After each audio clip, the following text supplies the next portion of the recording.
As Resident Evil celebrates its 30th anniversary, Capcom recently released the much anticipated next mainline entry into the series with Resident Evil 9 Requiem.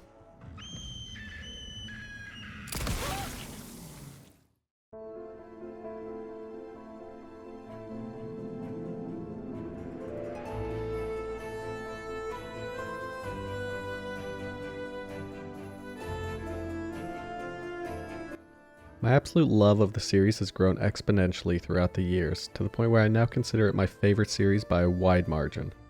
Almost every game in the mainline series offers such a rich variety of scenarios and minute-to-minute gameplay decisions that just booting up an RE game at random can lead me down a multi-day or sometimes even a lazy afternoon session where I see it through all the way, beginning to end.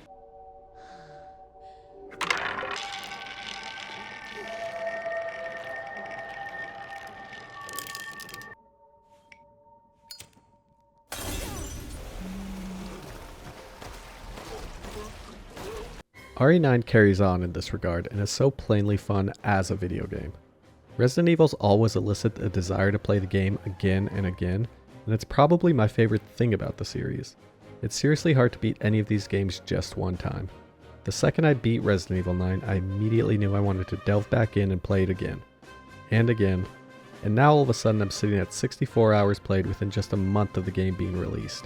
All within a relatively short 4 to 6 hour campaign. As a ramp up to Resident Evil 9's release, I made my way through the entire mainline series titles. I'd beaten all of them before, with the exception of 6, but we don't need to talk about that. But what I really wanted to hype myself up on was the evolution of gameplay styles throughout this incredible 30-year run. I even ended up playing the original Resident Evil 2 and 3 thanks to the re-releases on PC via GOG, and with the help of the respective HD projects for each game. What I realized is that no matter how far you go back in the Resident Evil timeline, these games still hold up remarkably well and are so easy and intuitive to play even today. Every game in the series, with the exception of probably 5 and 6, are so accessible for a quick playthrough that almost every one of my playthroughs clocked in at right around the 5-hour mark. This is even taking into account that I hadn't played most of these games in years. And what I learned is that there's a very good chance that my favorite Resident Evil game is just whichever one I played last. I mean, the series is truly timeless. I say all of this to set the stage for Resident Evil Requiem because it draws so much influence from these legacy titles.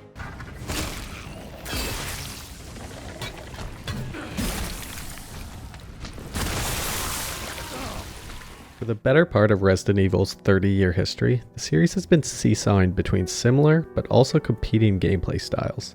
On one end is survival horror, the series' primordial and staple genre. Survival horror in Resident Evil emphasizes spatial awareness, map knowledge, and limited inventory to induce a sense of scarcity, both in terms of resources and in terms of your options to deal with enemies. I associate survival horror with Resident Evil 1, 2, 2 Remake, and 7. While these games place a strong emphasis on puzzles, the moment-to-moment gameplay itself serves as one big sandbox for optimization and gameplay expression. At a high level of play, enemies can be outwitted and avoided at a minimal cost to resources. In RE1, this means making tactical decisions about pathing and baiting zombie grabs to avoid conflict entirely, and to completely bypass any resource cost. This is typically used in areas that you won't travel to again. You could also choose to eliminate zombies in areas frequently traveled to avoid future resource and health cost.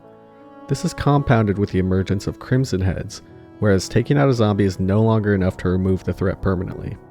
Instead, there's a tactical decision between trying to decapitate the zombies, most efficiently done using a shotgun up close, or utilizing another resource the game throws at you, kerosene, to burn the bodies and ensure that zombies never make that transition to a Crimson Head. There's this constant ebb and flow between health, resources, and ammo. Using one typically leads to the avoidance of having to use the other. This is all while managing the game's multiple overlapping puzzle items with your limited inventory. Each decision becomes a story and also a plan of action. This system makes each playthrough more and more fun as you come up with baroque methods of optimization specific to you. Sure, you can look up the most optimal routes for each game and follow them to a T, which can be fun. However, for me, the real fun comes from carving out these paths yourself, as you're no longer following someone else's script but developing your own long-term optimization strategies to make future playthroughs a breeze, but yet still enjoyable, as there is that intrinsic sense of being a trailblazer for your own future playthroughs. For instance, in Resident Evil 1, I can recite from memory the entire opening to my playthroughs of Jill's campaign, after getting the sword key. So go back to the east room and grab the defensive knife. This triggers a zombie, so I'll try to bait a grab and move past it to net one defensive item. If I fail and get grabbed, then it's zero-sum game. I just use that defensive item that I just got. Then I get out of the room and block the zombie in to not have to deal with him again. I go through the west rooms, grab the plant mix, grab the shotgun, and get saved by Barry. Barry! That was a close one. A second late, you would have fit nicely into a sandwich. Then I move to the east floor balcony room and try to decapitate the zombies. If I don't get the decapitation, then I'll bait the other zombies over top of the first zombie's corpse before I dispatch them with a handgun, so that I can burn both of their bodies simultaneously and save on kerosene. Then I'll go to the second floor east wing, take a very specific path around the zombie to grab the lighter and the dog collar, go back, drop off items in the box, burn the leftover bodies because this is going to be a home base and we don't want any crimson heads. Go back to the main floor and proceed to the second floor of the west wing of the mansion. And I could go on, but this is just an example of the types of decisions that every player makes while traversing the Resident Evil survival horror entries. It becomes such a thrill to optimize each game. In Resident Evil 2 Remake, you can create a similar pathing model and utilize stuns to move past each enemy for as little as 1 bullet, because what's the point of using upwards of 8 bullets to try to take out a zombie for good, when you can use 1 and breeze past it to get the same effect? Now what's interesting is that in these survival horror Resident Evil games, they usually give enough ammo and resources to take out nearly every enemy in the game. But they create this constant tension and desire to conserve resources for some future epic battle that never comes. It's a game within a game to try to make it through each section while expending as little resources as possible. Now the other half of this Resident Evil duality is action horror. This style can be associated with largely linear level design, emphasis on set-piece encounters, enemy abundance, typically combined with resource excess. In these Resident Evil games, combat plays much more of a pivotal role in the moment-to-moment gameplay design, and you're encouraged to kill enemies as opposed to avoiding them. While most people tend to associate the beginning of Resident Evil's venture into action horror as the release of Resident Evil 4 in 2004, I tend to think that this transition had already occurred by the time RE4 had released. You can see the seeds of this new formula already beginning to sprout in 1999 with the release of Resident Evil 3 Nemesis. There's strong, mostly linear level design, large groups of enemies that make it nearly impossible to avoid outright, an abundance of resources, especially with the gunpowder and reloading tool, to give you the agency in what type of ammo you want to craft, and strong set pieces, usually marked by Nemesis encounters, and the game's choice system. You can choose to fight Nemesis, and the combat is surprisingly well integrated with tank controls by introducing the emergency dodge mechanic. There are also rewards for taking out Nemesis, with him dropping weapon parts used to make stronger weapons. This foray into action horror culminated with Resident Evil 4, where gun variety and the game's stun mechanic to create windows to score AoE attacks to always keep the pressure on the enemy, keep the whole experience fresh from beginning to end. The game really pushes you into playing way more proactively rather than being reactive to enemies around you. There's also the expansive weapon upgrade system, providing tangible combat progression as you take out more granados and find more treasure.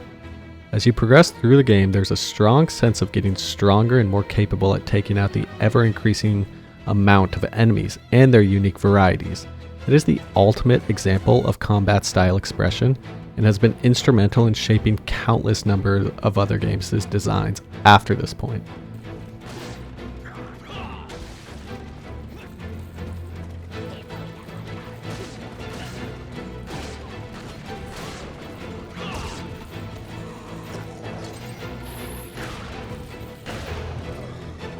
RE4 Remake then added to this by introducing the parry mechanic, whereas avoiding attacks was no longer tied to dodging and running away, but could be done by standing your ground, landing a perfect parry, and opening your enemies up to a strong melee strike. Now of course there are still certain attacks which can't be parried, and instead do require the same dodging and positioning as was present in the original. Combine that with the absolutely insane variety of enemy encounters and level design, and what you get is one of the most well-paced video games ever created. Resident Evil 4 and its remake will always represent peak combat design and skill expression to me. Now in my opinion, Capcom flew a little too close to the sun with RE4's design that the series' 5th and 6th entry felt mostly flat to me because they took the combat from 4 without necessarily carrying over the same level of care in the level designs and combat encounters. All this discussion is required to set the stage for the type of game Requiem aims to be, because with RE9 the developers took a strong inspiration from both the survival horror RE games and the more action-focused ones. So let's discuss what they did well, what they did poorly, and the penultimate question about whether RE9 lived up to the hype.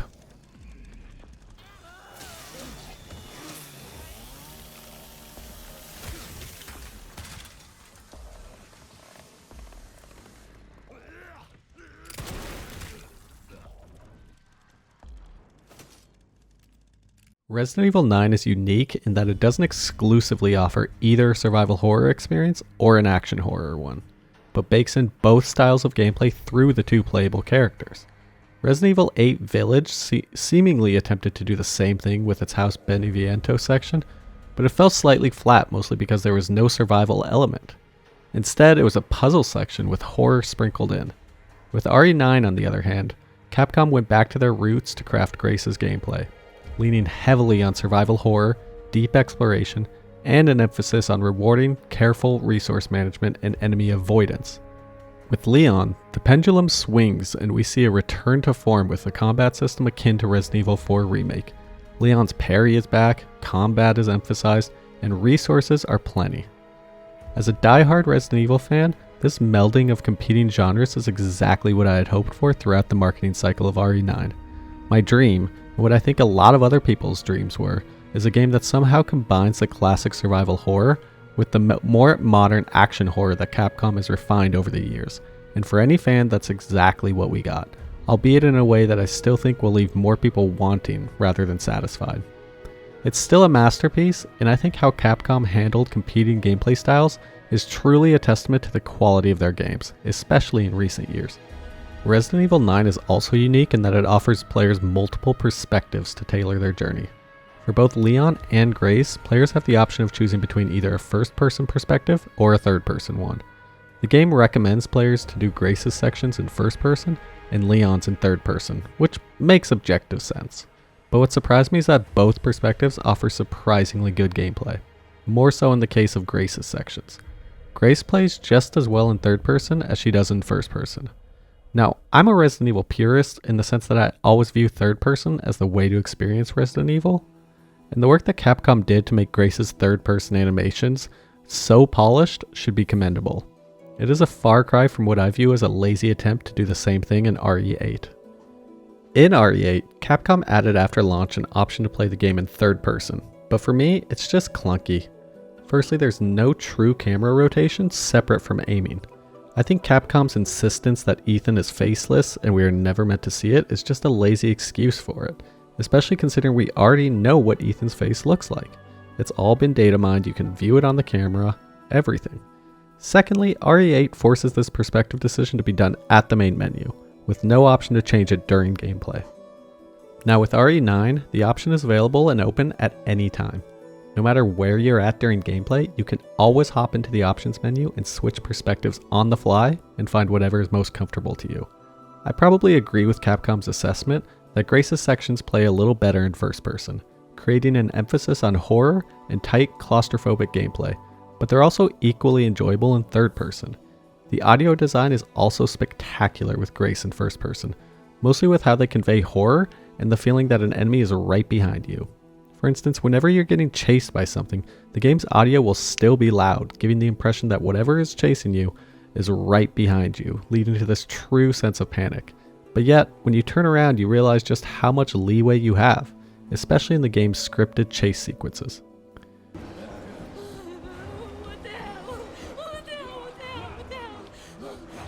With Leon, I do think the difference between first person and third person is a little bit more stark.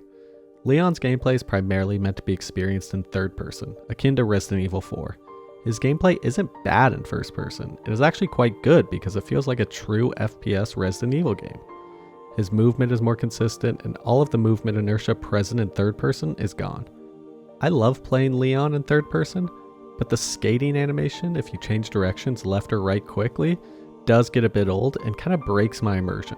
After RE9, I went back and played through 4 Remake, and the movement in that game just feels so peak. I'm surprised Capcom didn't just do something similar with 9. It's not a huge downside at all, and doesn't really hamper the experience. In fact, a big part of me really appreciates this animation, because it adds to the quality of movement and added production value that RE9 brings. I mean, this is one of the most well-animated video games I've ever played, especially in terms of gameplay animation. Each animation is so tightly crafted that it is never boring to watch. From Leon switching weapons to Grace stumbling and falling while running away, to the way that Leon S. Kennedy reloads this shotgun, it is so good on every level.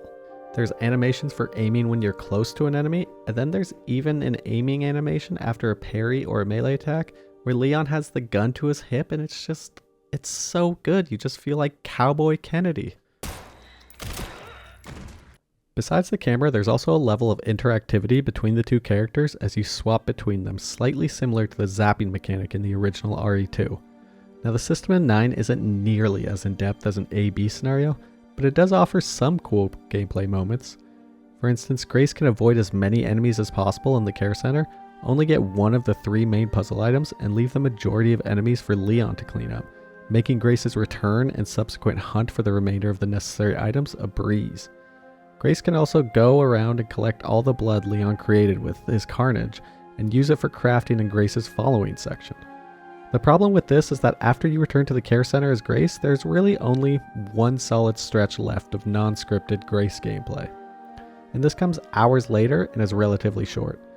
This means that this cool gameplay synergy between the characters ultimately becomes slightly useless. It's still cool, but because it doesn't serve any meaningful long-term gameplay purpose, I find it a bit shallow. Then there is some pseudo-shared reserve ammo for the Requiem. One example is that whatever ammo is left over with Grace for the Requiem is then transferred to Leon when he starts his Raccoon City part. You can burn through the entire ammo reserve as Grace and leave Leon with nothing. It's a nice touch for sure, but I can't help but think this is one of the severely underutilized mechanics of the game. For instance, when you start the game as Leon, you can use the Requiem throughout the streets and then at the care center with the Chainsaw Doctor and burn through all the ammo.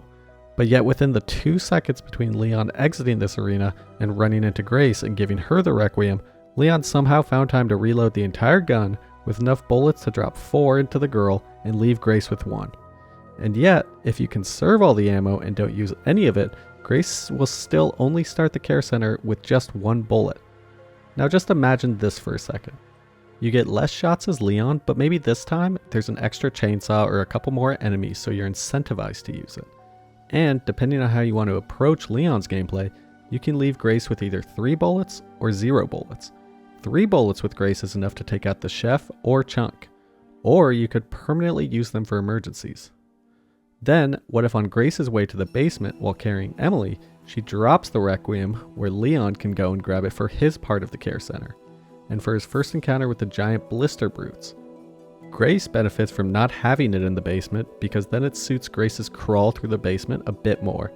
Then, Leon and Grace meet up so he could give it back to Grace for her section where she needs to stun the girl.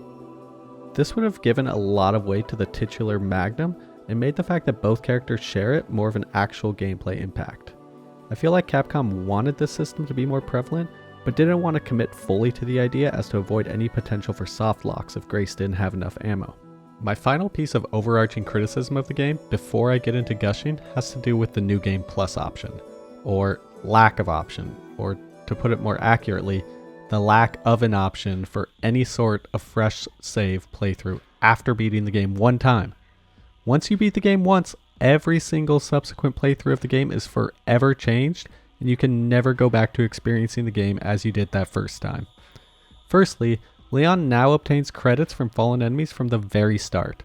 There are BSAA boxes sprinkled throughout his first, very brief gameplay sections, and the placement of these boxes just totally breaks immersion completely. For instance, why is there a random BSAA box in the street? Why is there one already set up in the hospital? It kills immersion on any subsequent playthrough. It also severely lessens the impact of running into the first BSAA camp in Raccoon City, because it's no longer a cool new feature that you can engage with, but rather something you've seen multiple of up to that point. It also severely hampers the balancing of credits throughout your playthrough, because even if you choose not to use the boxes until you get there in Raccoon City, you still collect credits from the beginning of the game. On a fresh playthrough, you only start collecting credits when you find the BSAA camp in Raccoon City. So then on every single subsequent playthrough, by the time you end up there, you will be absolutely drowning in credits. It's such a stupid decision. Then, second, and perhaps the most egregious, is that Leon no longer picks up weapons from the environment like the shotgun before Chunk, the sniper rifle on the roof, the SMG in Raccoon City, or the marksman rifle as an optional pickup for thoroughly exploring Raccoon City. Instead, the game just unlocks all these items from the start and leaves the choice up to the player when to decide when to spend credits on them. This is baffling to me. Not only do you never get the satisfaction of finding a weapon out in the wild, but now you are forced to interact with a clumsy BSAA box just to mimic the gameplay experience of getting those items as you grab them in your first playthrough. What's even worse is that heaven forbid you choose to use some completion points to unlock some of the bonus weapons, because now they are forever linked with every playthrough you ever have. For Leon, there's an upgraded credit tracker which gives you more credits. There is no in-game option to turn this off and go back to obtaining the originally intended credits for zombie kills. The game's balance is now forever skewed in this player-favored credit surplus. With Grace, if you happen to buy the bonus item to make it so that Grace's blood collector starts with the ability to collect 150 units of blood, then congratulations, you have completely nullified a major decision in progressing once you obtain enough antique coins. On a first playthrough, a lot of serious crafting options cost over 100 units of blood to create. You start the game only able to carry 100 units. This means that you need to make a decision between the other available options and unlocking the ability to unlock a new tier of crafting via the antique coins, which allow you to collect 150 units of blood. This decision is also baffling. There are no options to turn it off, and if you're playing on PC, you have to rely on mods to manually toggle these bonus unlocks off in order to experience the game just as close to a first playthrough as possible. But even then, it does nothing to fix the BSAA item boxes or the credit economy.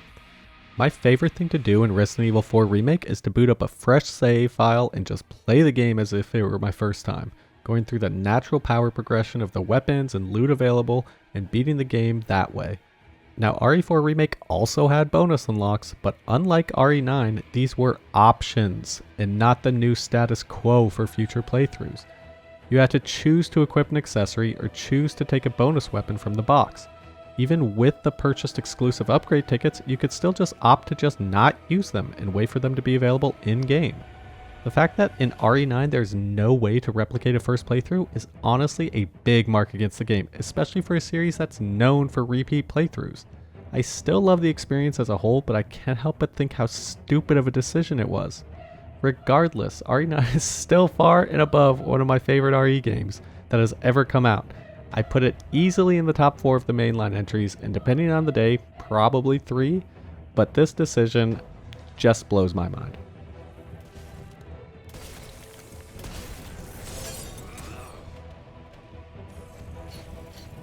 Now that absolute rant is out of the way, I want to get into the real meat of this analysis and take a look at the game piece by piece.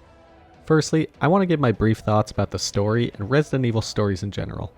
I have never, and likely will never, care about the story of any Resident Evil game.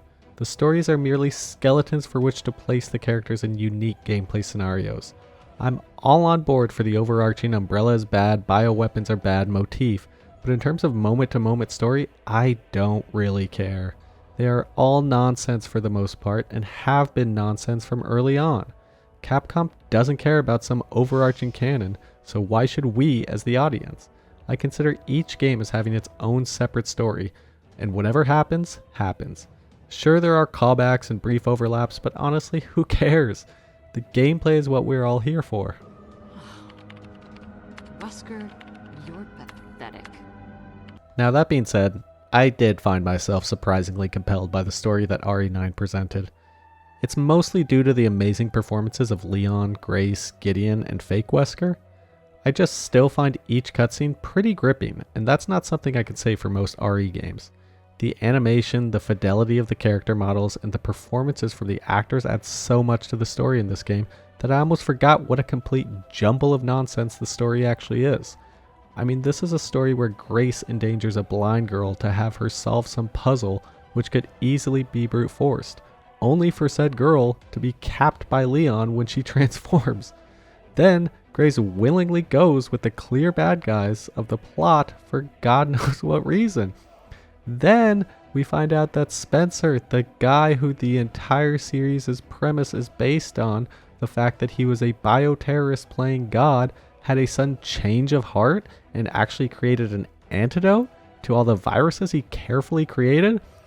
And then Leon wraps it all up by telling Grace that he didn't hit any of Emily's vitals, and that Emily is saved and later adopted by Grace. It's stupid, it's nonsense, but I love it.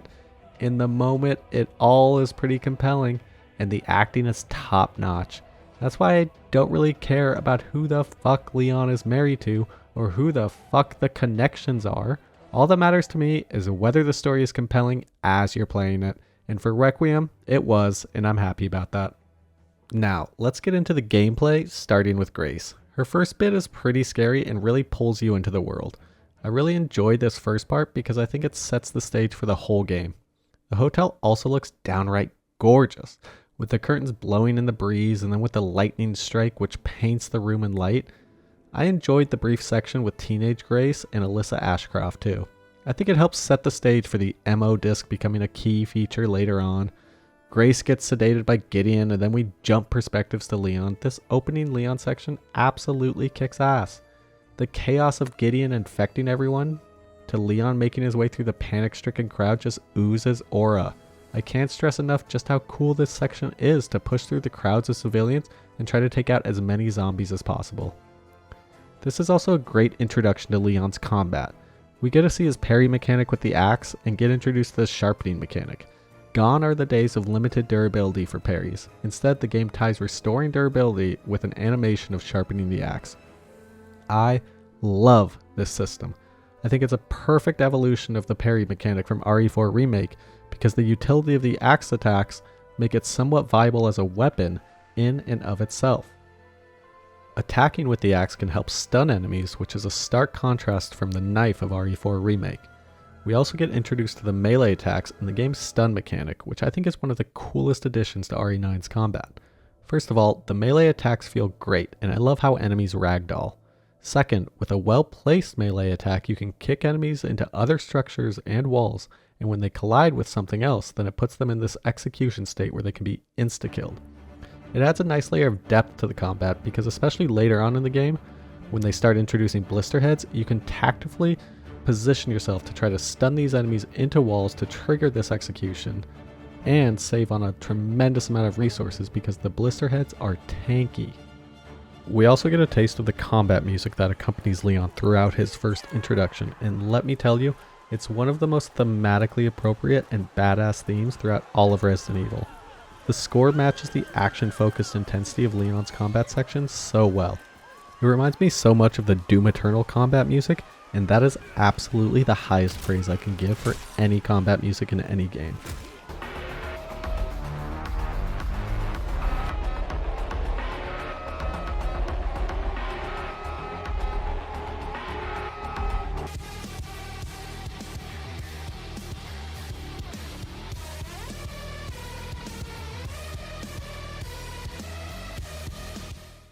There's such a visceral feeling to the tracks, and it really adds to the RE9 motto that Leon's sections are supposed to represent this release and tension built up from Grace's sections.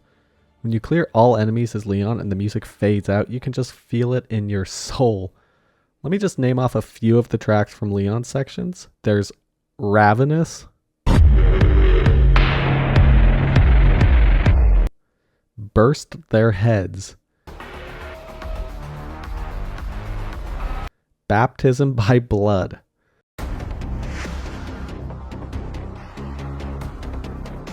I mean, come on, these tracks just totally set the whole mood for Leon, and I think it's flawless, and that continues throughout the entirety of Leon's campaign. This opening section with Leon sets the stage for what his whole campaign is going to be, and I have to give RE9 credit. It's one of the best openings to any Resident Evil game. It puts you right in the action as Leon, but also begins to build the gameplay loop of Grace with the wire cutters and chase sequence. We then go through Grace's short section getting the fuse and being chased by the girl. I really like this section, but one thing that really stands out to me is the game's amazing use of color, specifically the usage of the color red to paint dark hallways. It adds such a foreboding sense of atmosphere to the entire game. Grace seemingly escapes, and then we cut back to Leon as he enters the care center. I think I have to get this out of the way early, but I genuinely think RE9 is my favorite portrayal of Leon throughout the entire series, even surpassing 4. His calm, suave, and his absolutely killer one-liners make him steal every single scene he's in. I mean, as with everyone, I've always been a big Leon guy, but seeing the progression from RE2 Remake to RE4, and now with Requiem, makes me realize that Leon is Resident Evil. I think I want a second opinion. Even more impressive is that they have kept the same voice actor throughout these new portrayals of Leon. Nick Apostolides found a way to evolve and develop Leon's character from a rookie cop to a seasoned veteran through nothing but voice lines over the course of 3 games, and this cannot be commended enough. We cut back to Leon and he has yet another banger combat encounter in the care center where he can actually wield a chainsaw and use it to kill zombies. It's incredible. The opening to this game is seriously one of my favorite in the entire series. Jumping between Leon and Grace and experiencing the gameplay differences between the two in real time is so cathartic. We then get into Grace's care center section. I'm just going to say it at the outset that this is legitimately one of the greatest and finely tuned survival horror levels throughout the entirety of the Resident Evil series. The way that the layout bends and loops back around on itself is so fun to get lost in.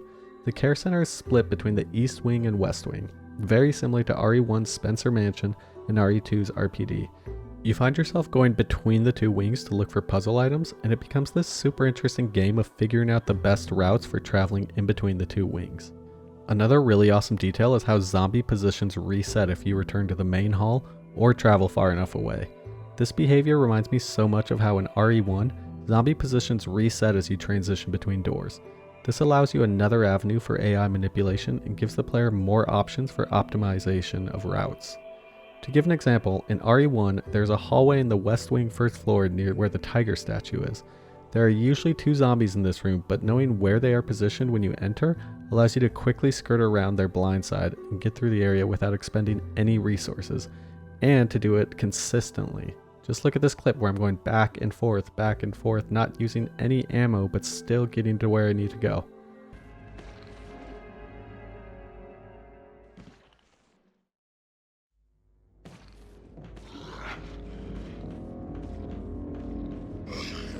RE9 feels very similar, and this means that you can really try out different strategies without having to do a full load game reset. There's also these unique zombies too, each with their own routine and different AI behavior. There's the zombie maid who will go and clean up messes left by any slain zombies. This presents a unique opportunity because you can use this to your advantage to draw away a maid from her usual spot by killing a zombie nearby. The best example is that in the waiting room, there's a maid cleaning really close to a door that requires the wristband to unlock, and which has some much needed extra resources. So you can kill a zombie nearby and she will leave her post and allow you to sneak in and get into the locked door and gather the resources. Then there's the light switch zombie who is sensitive to lights and will go and turn off light switches if you turn them on. This one is pretty simple, but allows you to manipulate these zombies' positions to make future treks through the area that much easier without expending any additional resources to fight them. And then there's the bandage zombies carrying out a pole and a blood bag. These zombies are absolute tanks, but extremely sensitive to noise. You can lure them into other zombies and they will swing wildly to take them out. The enemy variety doesn't stop there though, however. There are 2 singing zombies which take a lot of damage and which can stun you, leaving you open to attacks to other zombies. This makes taking them out a priority. There's also the chef, who is an absolute unit. His attacks are fairly easy to bait out, but his large size makes moving past them very tough. He becomes a prime candidate to take out either with a few well-placed Requiem shots or with the hemolytic injectors. He drops the pantry key too, which is another reason to take him out, because then you'll have even more resources from the pantry. Finally, there's Chunk. If you thought the chef was a unit, then Chunk is on another level. He can barely fit through the hallways and has to force himself through them. If he is in your way, there's just no way of getting past him, so he forces you to double back and wait until he passes. You can kill him, but it eats up a whopping 3 hemolytic injectors, which is a scarce resource, especially early on in the game. Killing him nets a charm which allows you to survive 1 fatal hit, which is big considering how small Grace's health pool is. It also opens up the east wing for free movement. One additional gameplay element which I really love is how the Requiem can pierce through enemies. This is another amazing decision because Grace's gameplay is cracked even more wide open since you can now take out multiple zombies with a single bullet, provided your positioning is good and you can line up the shots. As you can see, the amount of gameplay options for Grace's Care Center section is absolutely staggering, and it leads to a plethora of emergent gameplay opportunities. I mean it when I say that this part of the game is absolutely up there with the very best that Resident Evil has to offer. It's an absolute treat to experience, especially on a first playthrough as you're figuring out all these systems. But its effect doesn't dwindle on subsequent playthroughs either, because then it becomes a puzzle on how to best optimize each area. There's safes to open, samples to analyze to get more crafting recipes, blood to collect, antique coins to find and spend on various permanent upgrades. It's mind-blowing, honestly. There's a great set piece in the garage with the bulldozer. There's even an RE4 cabin-esque defense section towards the end where you need to defend Emily as she spends minutes reading 3 simple words of Braille. This section is great because of the limited space that you have to work with, yet the options for maneuvering around the zombies is still plentiful. There is a roundabout to kite zombies around, and also a window to help slow the zombies' advances.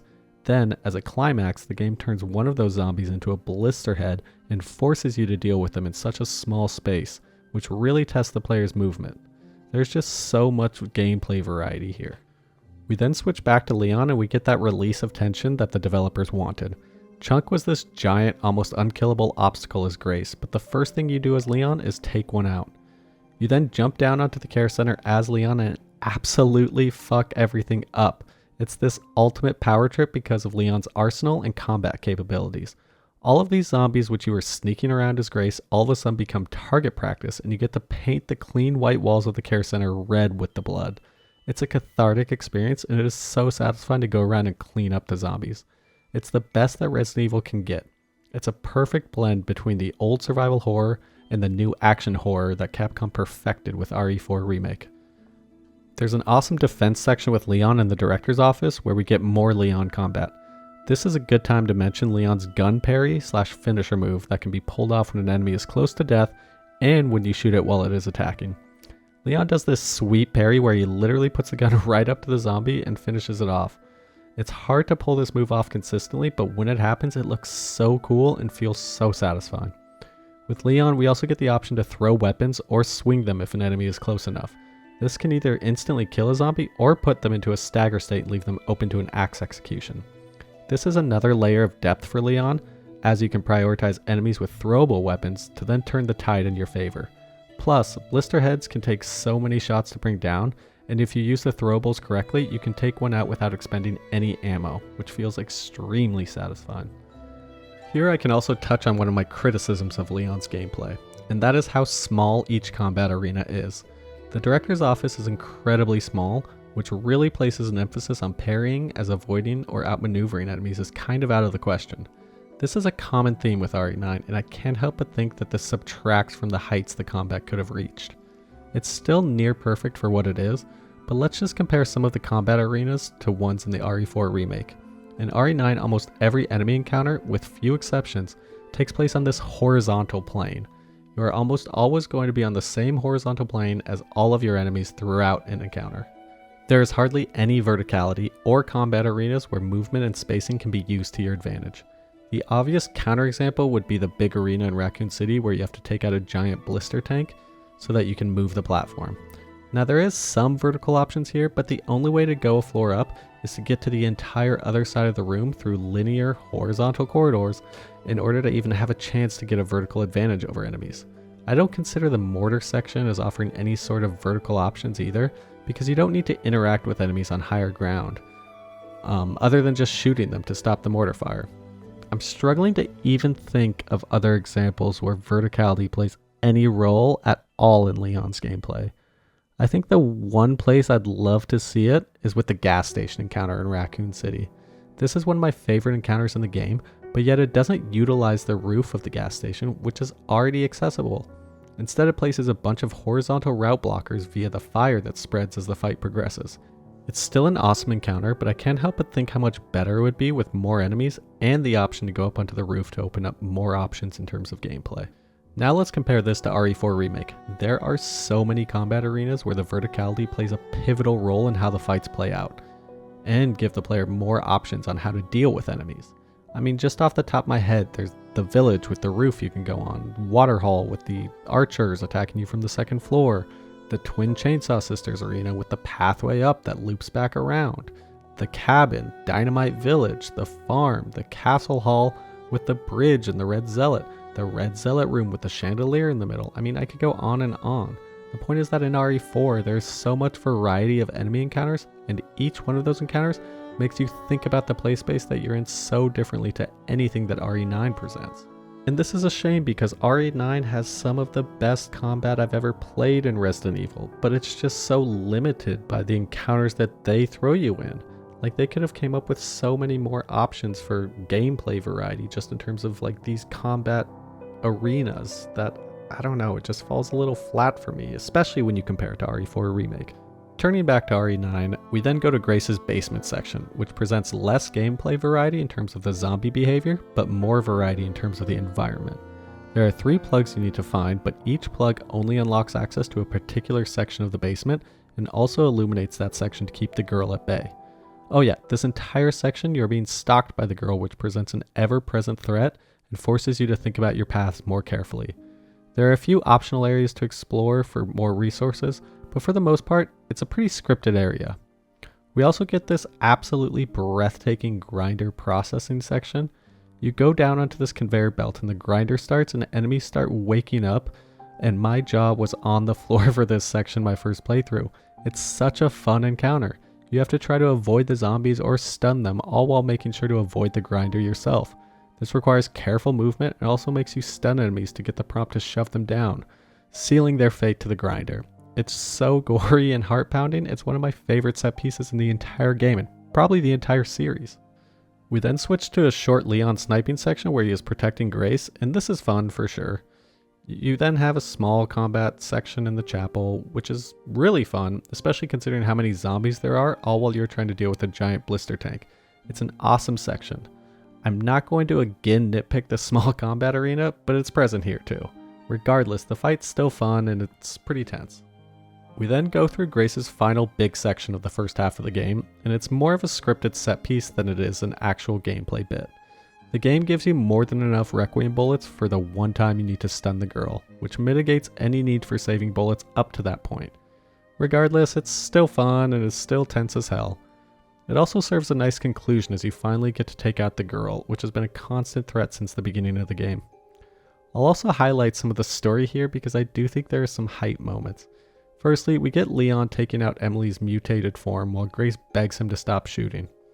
The absolute Chad just keeps firing and popping off. On my first playthrough, I deliberately didn't shoot at all because I wasn't sure if this was some sort of decision to make. Regardless of player involvement, Leon caps her ass, and we get such good acting from Grace when she throws the Requiem at Leon and just says, No.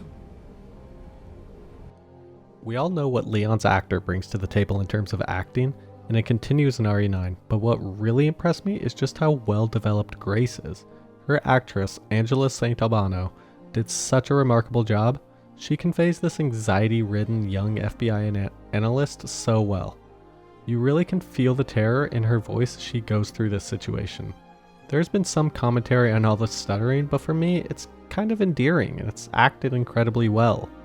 This scene where she decides she's had enough and leaves Leon is so good that I usually stop to watch it almost every time.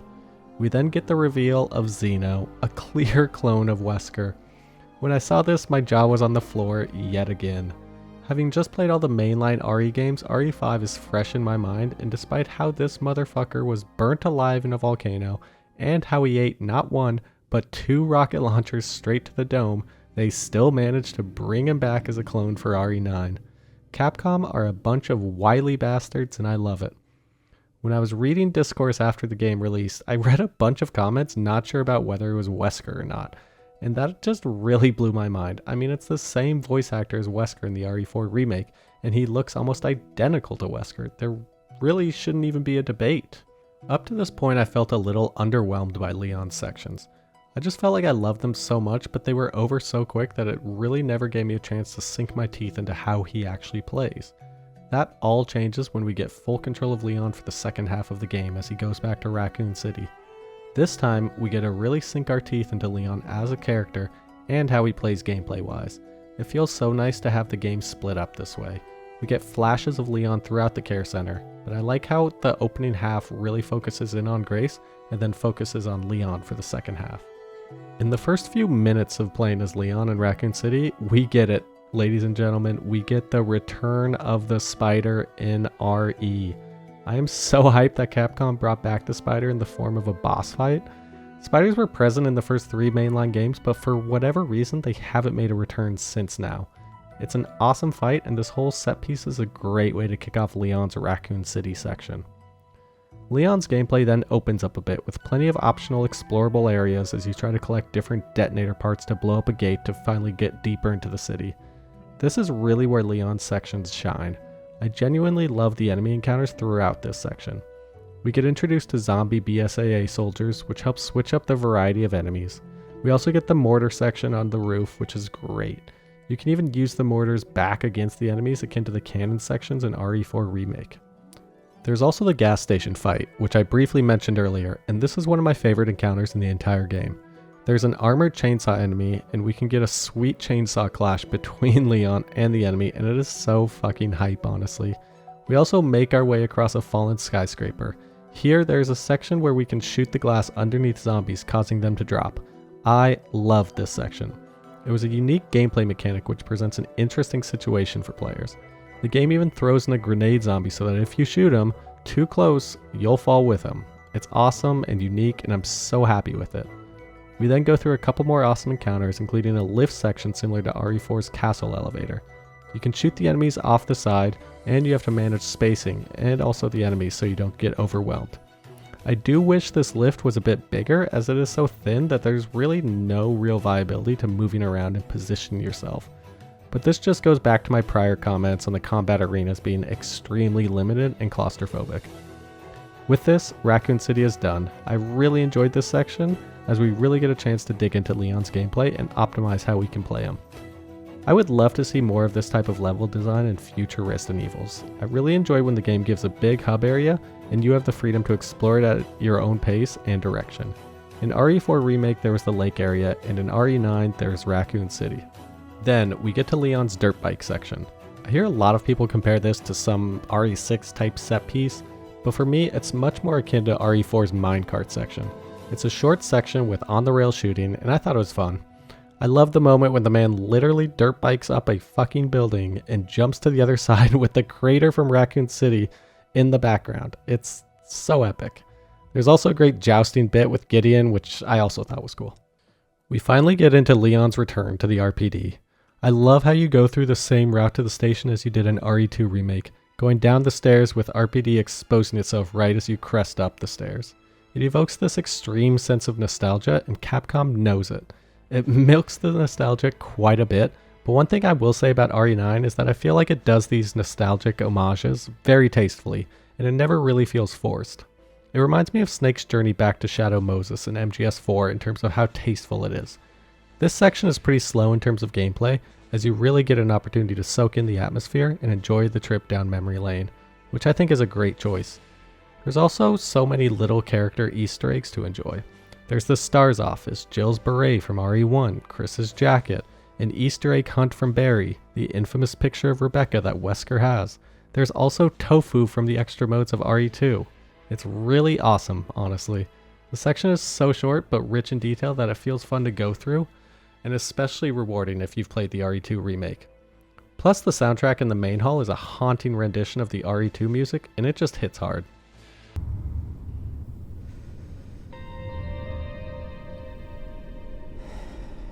We make our way to the east wing of the RPD and get thrust back into a flashback sequence to the orphanage of Raccoon City. This bit is fine for a first playthrough, especially because it calls into question whether Grace is just a clone. I mean, there are some unique scares, and the little children are pretty terrifying. However, it's just kind of no different than the orphanage section of Sherry in RE2. It's extremely linear. On subsequent playthroughs, this section becomes such a chore, and as a PC player, I'm beyond happy that there's a mod to skip it entirely.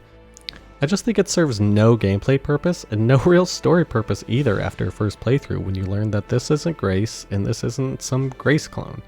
It's by far my least favorite section of the game, and I think it just kills the momentum of the stellar Leon gameplay we've had up to this point.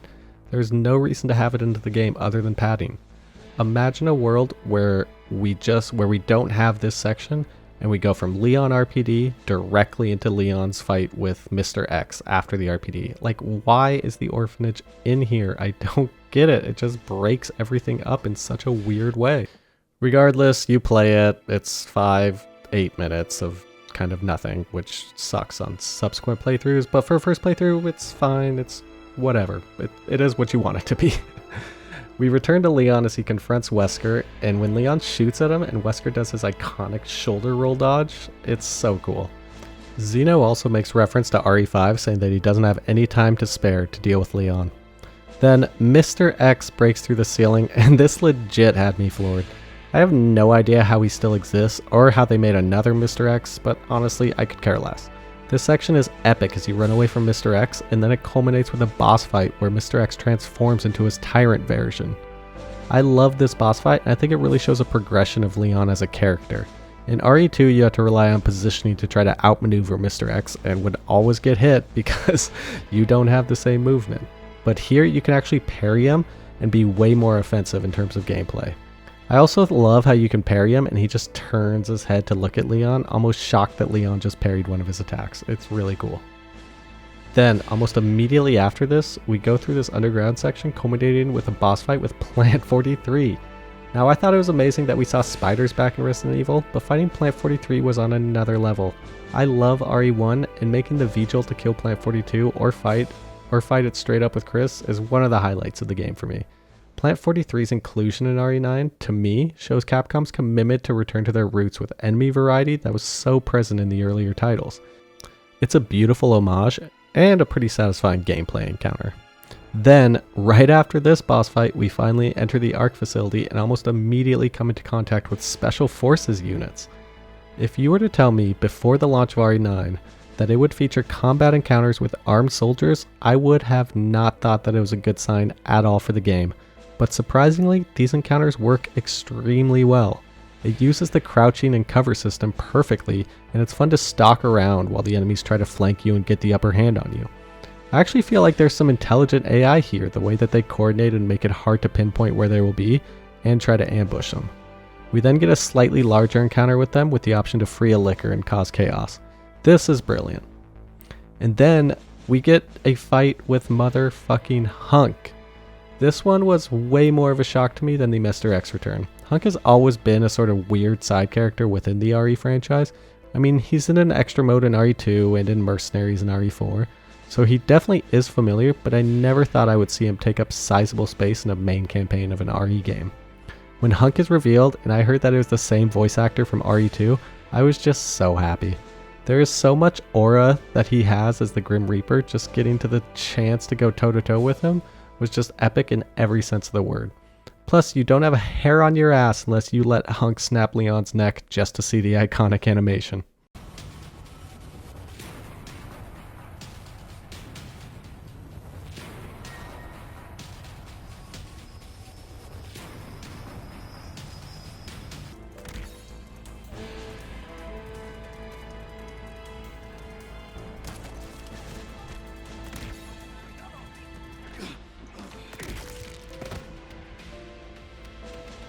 It's very similar to the knife fight you have with Krauser in RE4 Remake in the sense that guns really aren't an option.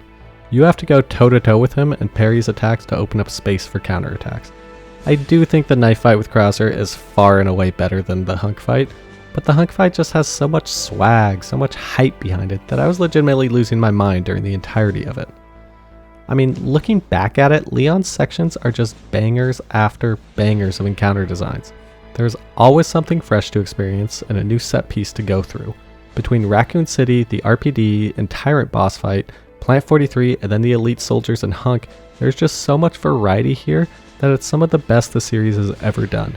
It all feels so fresh and is constantly introducing you to new elements that it's as close to RE4 as the action horror titles of the series have ever been. Next, we move on to Grace's final substantive section of the game, where she makes her way through Ark and has to confront Lickers. I like this section a lot and think it extends her fantastic gameplay with the addition of acid bottles to take out the Lickers. It's tense, it has meaningful gameplay decisions in terms of crafting and trying to be stealthy around the Lickers, and I really enjoyed it. I just wish it was so much longer. I think generally, this game should have had a lot more Grace sections. By the end of the game, you are literally full of almost every single resource, even if you have been liberal with using bullets to take out zombies. This is a genuine problem that I have. For instance, this is a screenshot of my inventory at the end of my Insanity mode playthrough using no bonus items, and just look at it. I have enough resources here to go through the entire game again, and I think that it's a big problem.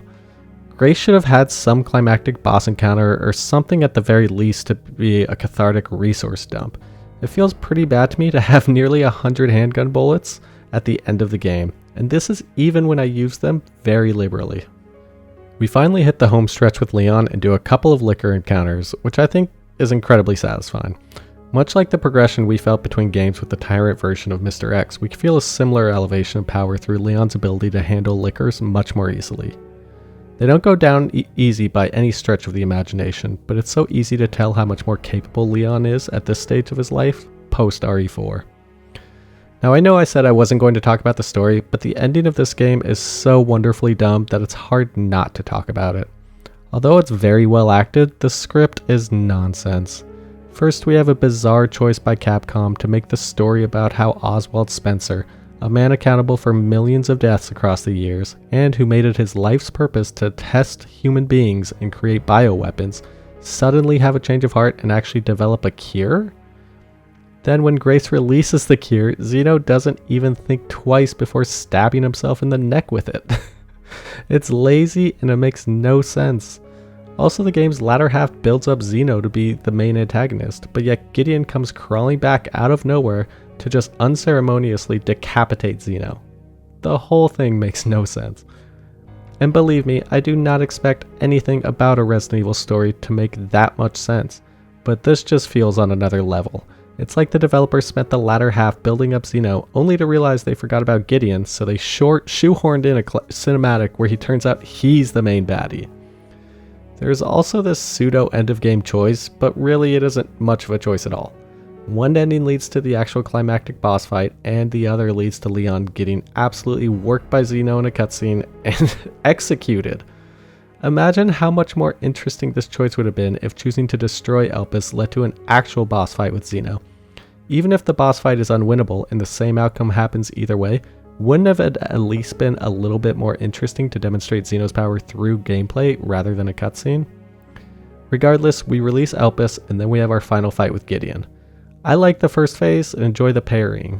Gideon then switches to phase 2 and we learn that he's a Nemesis variant, which I think is cool. I mean, the whole game is like a greatest hits of the RE series, and never for a second did I feel like it was cheap or forced. I love RE3 and still enjoy its remake, so having a similar boss fight to that feels pretty cool. It's a neat callback, I guess, and it's for the second phase of the boss fight. It's not like it was the whole thing. If the entire fight was this Nemesis fight, I would feel underwhelmed, but I kind of like it as a capstone to the game. This time, you ain't getting back up.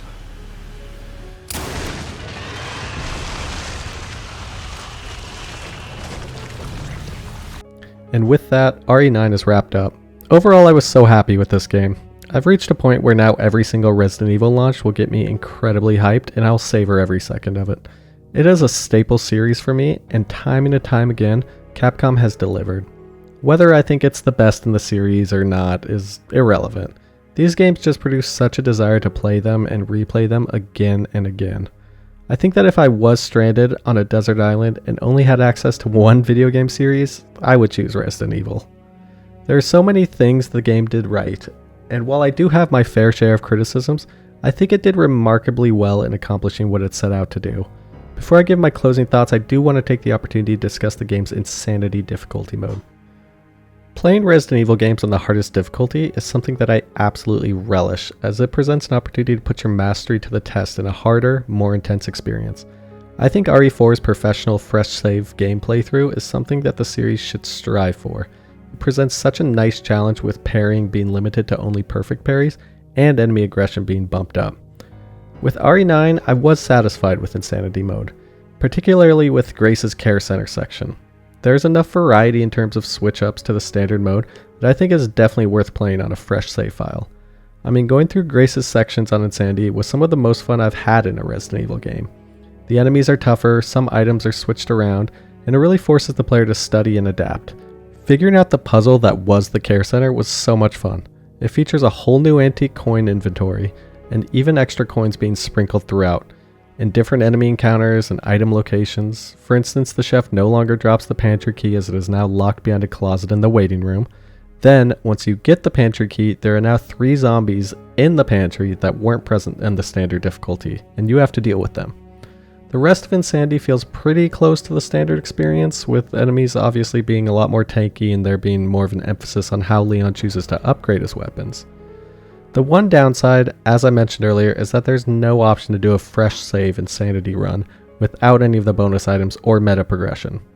I heard a lot of discourse about Insanity being sort of designed around the bonus items you get, but I disagree. Insanity is perfectly fun and challenging difficulty mode even without bonus items. For example, I simulated this by only getting weapons as I would have had obtained them in a first playthrough, not upgrading weapons until I got to Raccoon City BSAA camp, and also using mods to turn off Leon's bonus credit tracker and Grace's bonus blood collector capacity, and it was still great. The balance felt fine. The problem is that the game forces you into these options by not having an option to turn them off. Generally, I do think there is a big difficulty issue with RE9. Standard feels way too easy, and Insanity also feels way too easy. This isn't due to there not being meaningful differences between the two, but it's because there simply is not enough gameplay to make a long run actually challenging. It's set piece after set piece for a majority of the game, and because the game doesn't want you to be able to miss your cues as a player, you will always get plenty of resources beforehand. Each section is way too short, and Leon's autosaves happen every 2 seconds, so there never really presents a compelling challenge. Regardless, it's definitely worth playing, especially if an escalation of difficulty is what you like about the Resident Evil games. While it's a disappointing step up in terms of difficulty, the fact that actual gameplay elements are somewhat changed does make it seem fresh for a first playthrough.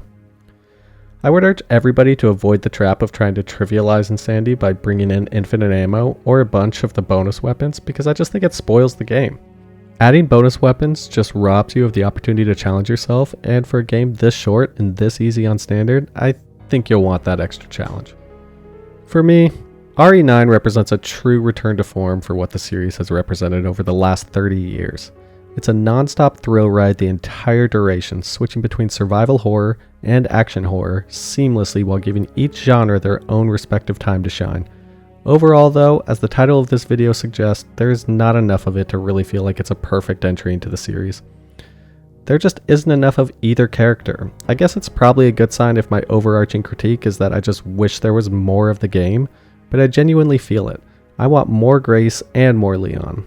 It's a fantastic game with some pretty glaring flaws, but all in all, it is so refreshing to have another mainline entry into the series be received with such positive critical and audience acclaim. I mean, at the time of writing this script, RE9 sits at an 89 Metacritic score, and is currently the second highest ranking user score game of all time behind only Expedition 33. I'm not sure how much this will hold up over the course of time, but being over a month out from release, it's a true testament just how good the game is, and I seriously can't wait to see where Capcom takes the series next. I feel so optimistic, and with news that a minigame DLC and some story DLC is on the way for RE9, I'll be excited to revisit this one. That, plus there are murmurs we'll see a Code Veronica remake too. The future could not be brighter for a franchise that's managed to endure for over 30 years.